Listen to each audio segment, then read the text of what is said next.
안녕하십니까. 정비조합과 총회 진행자 국토계획경제연구원 원장 유영학입니다. 저희는 지금 총회를 개최하기 전에 무엇을 준비해야 되는지에 대해서 이야기를 계속 나누고 있죠.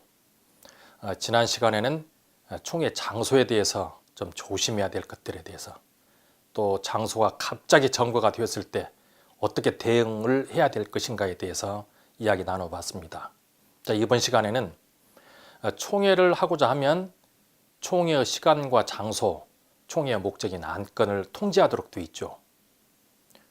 그러면 그 총회의 안건에 대해서 어떠한 것들이 총회의 안건으로 결정이 되는지, 또 실제 총회에서는 어떠한 순서에 따라서 안건을 정해야 되는지, 이런 것들에 대해서 한번 살펴보도록 하죠.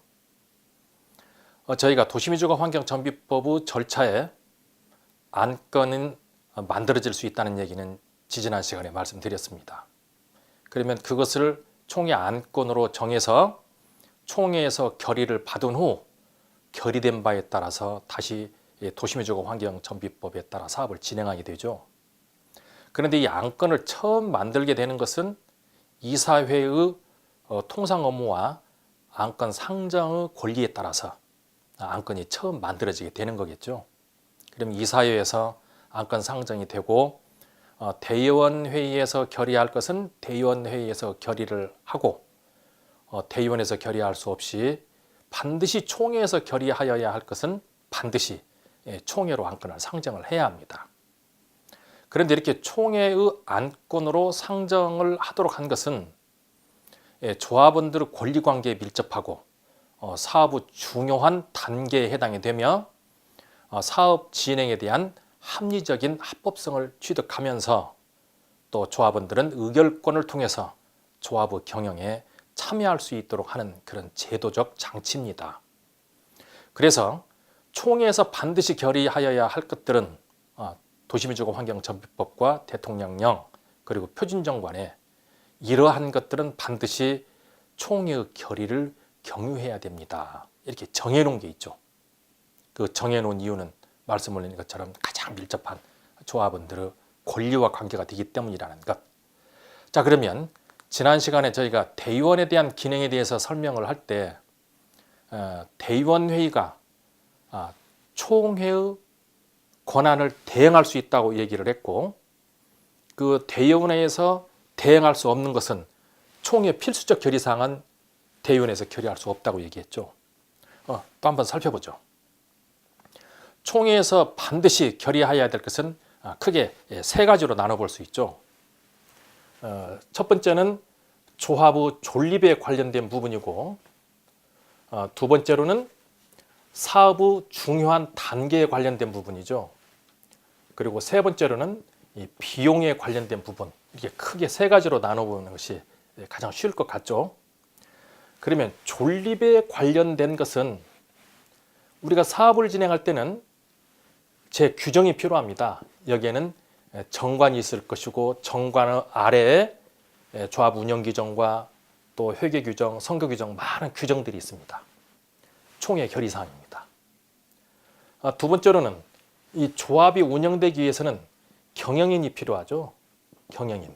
그래서 임대의원들의 선출 권한이 총회의 결의사항이죠. 그리고 또 이 존립에 관련된 것들 중에서는 이제 조합원의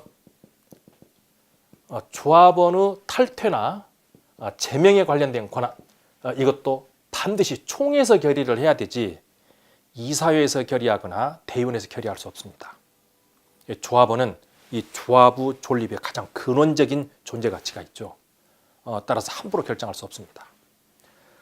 그러고 나면 또 조합에서는 조합이 통합이 되거나 해산이 될 수도 있어요. 자, 이런 경우에도 반드시 총회의 결의를 통해서 진행을 하는 것이지 그 외의 기관에서 결정할 수 없습니다. 다음에 이제 사업 진행 단계에 대해서 보시죠. 사업 진행 단계는 도시민주화 환경정비법에 단계별로 사업 진행 과정이 자세히 적혀져 있습니다. 자, 그 중에서 사업 단계에 관련된 것 중에서 업체 선정 부분이 있죠. 업체 선정 부분.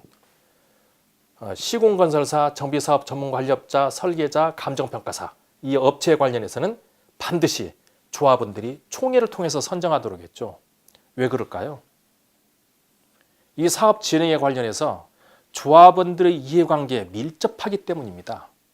또 이 사업 진행 과정에 있어서 중심적이고 핵심적인 역할을 하기 때문에 조합원들이 직접 선출할 수 있는 기회를 조합원들에게 준 것이죠.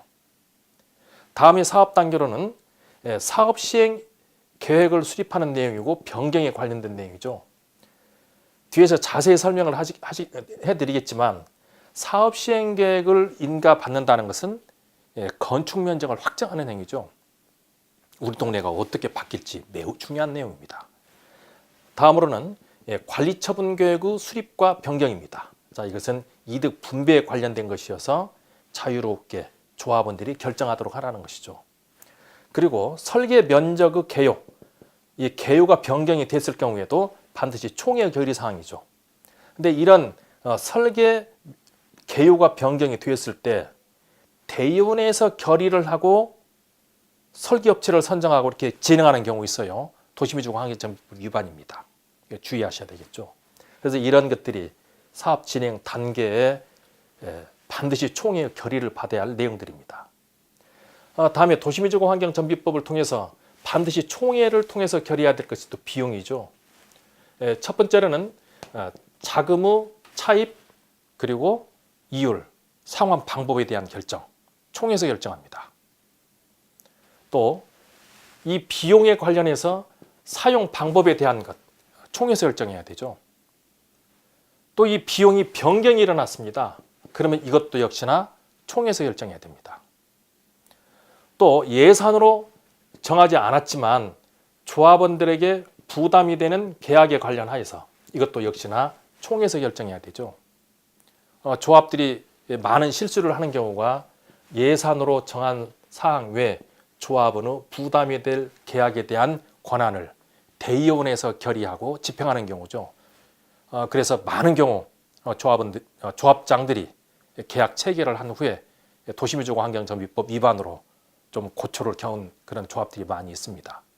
따라서 최소한 이런 예산으로 정한 사항 외의 계약 체결을 하고자 할 때는 그 업체가 어느 일을 하는지, 구체적으로 비용이 계략적으로 어느 정도 되는지, 그리고 선정 절차는 어떻게 진행할지 이런 것을 총회에서 예고한 후 진행을 하셔야 되겠죠. 조심하셔야 될 내용입니다. 그리고 이런 비용에 관련해서 이제는 분담 받을 사람들이 누구인지 정해야 되겠죠. 그러면 이제 청산금에 대한 징구와 분납에 관련된 내용도 총회에서 결정을 해야 됩니다. 또 사업 진행 과정에 이주가 지연됨으로부터 조합으로서는 착공 지연 배상과 또 사업비 및 이주비에 대한 금융 비용이 조합에 눈덩이처럼 불어나죠.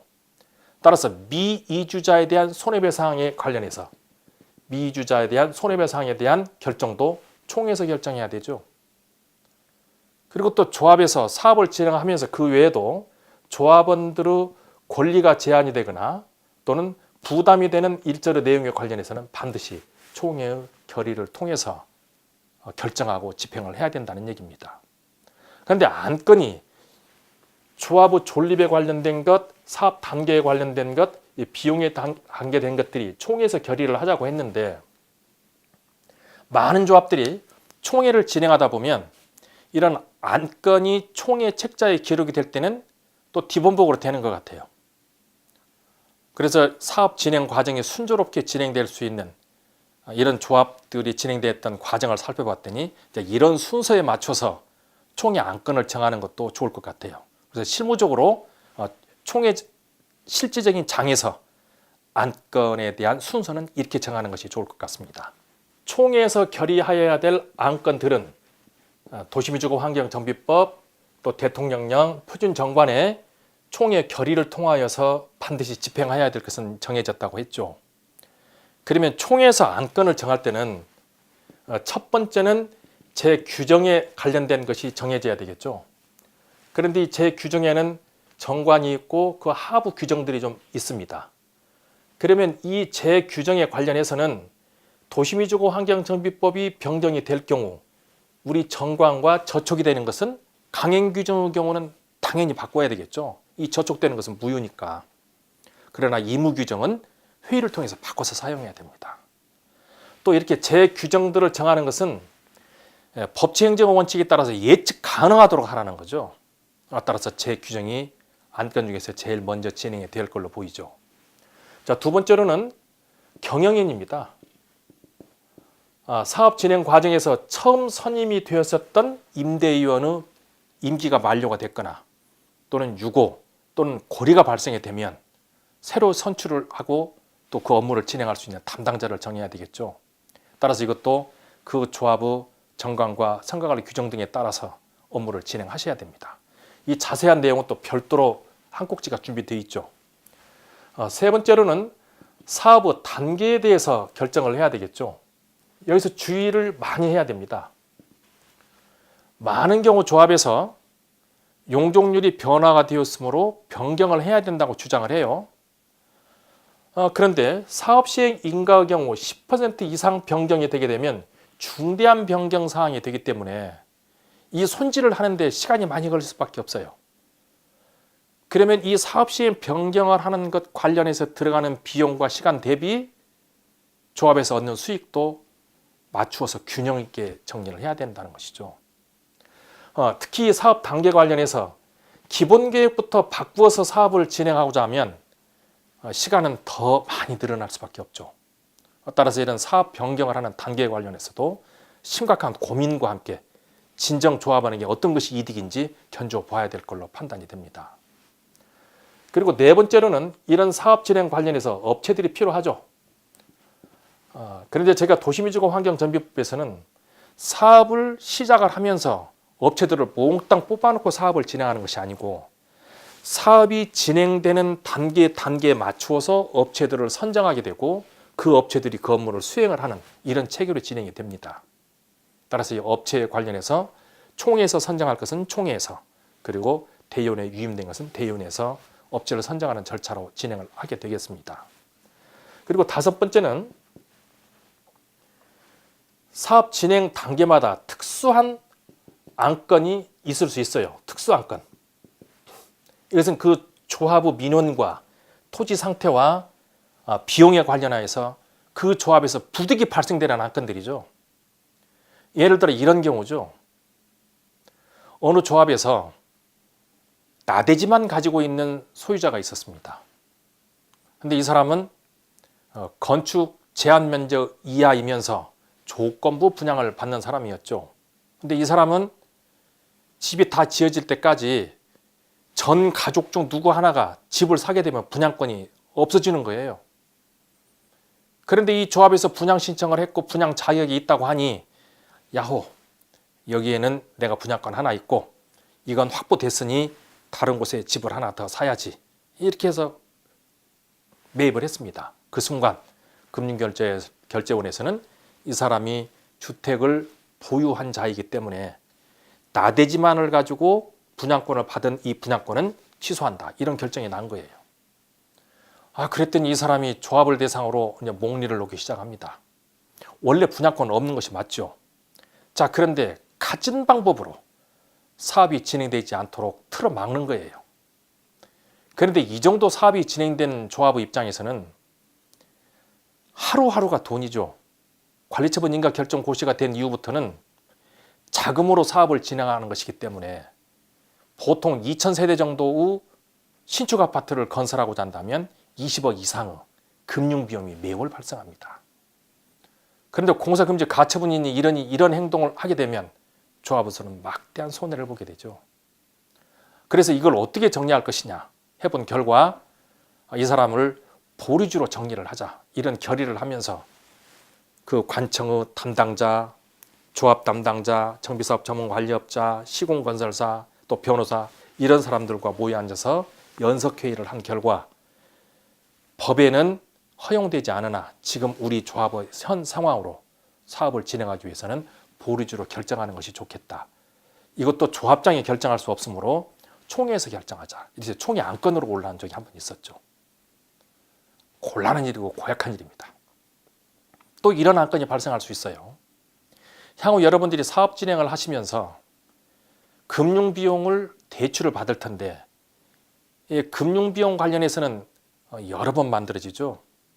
첫 번째는 이사 갈 때 이주비를 받게 되고, 두 번째로는 분양 계약을 체결하면서 이제 중도금에 대한 집단 대출이 일어나게 되는데, 그 돈이 나왔다고 해서 돈을 다 쓰는 것은 아니죠. 개인차에 따라서 돈을 받아가는 분이 있고 나는 여유가 있기 때문에 이 돈이 필요 없다고 안 쓰는 분도 계세요. 그러면 사업이 완료되고 나면 이 돈을 빌려간 사람과 빌려가지 않은 사람, 그 금융비용에 대한 것은 다 돌려줘야 되겠죠. 그러면 이것도 경우가 다 다른 거예요. 이자율 다르고 기간 다르고, 그래서 이것도 각각의 경우에 맞춰서 안건을 만들어서 결의를 해줘야 되는 거죠. 이런 것들이 바로 특수하게 만들어지는 안건들입니다. 이것은 사업 진행 과정에서 그 조합마다 그런 특성이 있고 부지불식종 만들어질 수 있어요. 그래서 이런 특수한 안건에 대해서 궁금하시면 오세요. 그러면 이런 안건들은 이럴 때 발생될 수 있다는 것 설명드리죠. 그리고 여섯 번째 안건으로서는 추인의권을 이제 받아야 되겠죠. 이 추인이라는 건 지난 총회에서 이사의 대의원에게 위임한 내용들이 있어요. 그리고 위임받은 바에 따라서 사업을 진행을 해서 이번 총회까지 왔습니다. 그러면 이 위임받아서 진행했던 것들을 보고하고 결의를 받으셔야 되죠. 보고하시는 겁니다. 추인을 받는 거예요. 그 후 이 안건 다음에 또 하나 올라갈 것은 이제 위임권을 또 결의를 받아야 되겠죠. 이번 총회를 마치고 다음 사업 단계까지 이사 대의원에게 이러한 것들을 위임을 하고 사업을 진행하겠다. 이 결의 받으셔야 되죠. 그래서 위임권이 결의가 되어야 그걸 근거로 해서 조합의 집행부가 대의원이 업무를 진행합니다. 그리고 끝으로 예산을 결의를 받아야 되겠죠. 예산은 우리가 흔히 조합 사무실 운영비가 있고, 다음에 조합의 사업비가 있을 것이고, 총회 비용이 있을 것이고, 이런 또 비용이 있고 특수 비용이 또 있을 수도 있어요. 그래서 이 예산은 전체 안건이 진행되고 사업이 진행되는 것을 토탈로 해서 맨 나중에 총 예산은 어느 정도 될 것 같다, 이렇게 해서 결의를 받는 것이 순서일 것 같아요. 근데 가끔 보면 이 순서가 뒤죽박죽이 돼 있어서 조합원들이 이해하기가 어렵습니다. 이러면. 그래서 일목정연하게 규정으로부터 운영자로, 단계로, 업체로, 지금까지 해왔었던 일, 그리고 앞으로 할 일, 그에 따라서 예산이 얼마, 이런 순서에 맞춰서 안건 정리를 하시고 총회 결의를 받는 것이 순서일 것 같습니다. 그래서 오늘은 총회에서 만들어지는 안건들에 대해서 정리를 해봤고, 총회 안건에 관련해서는 제3장에서 각 안건별로 자세히 설명을 드리도록 또 준비하고 있죠. 근데 각 조합 현장에서는 지금 내가 진행되고 있는 사업의 진행 단계에서 내가 무엇을 결의해야 될지, 또 어떤 법이 어떻게 변경이 돼서 우리 조합과 상충되는 것은 어떤 것들이 있는지 궁금하신 내용 많으실 거예요. 그럼 우리 조합에서 도움이 필요하시면 연락 주세요. 그러면 그에 대한 맞춤형 안건 상세히 설명드리도록 하겠습니다. 자, 오늘은 총회의 안건들에 대해서 함께 고민해 봤습니다. 오늘은 여기까지 마치겠습니다. 감사합니다.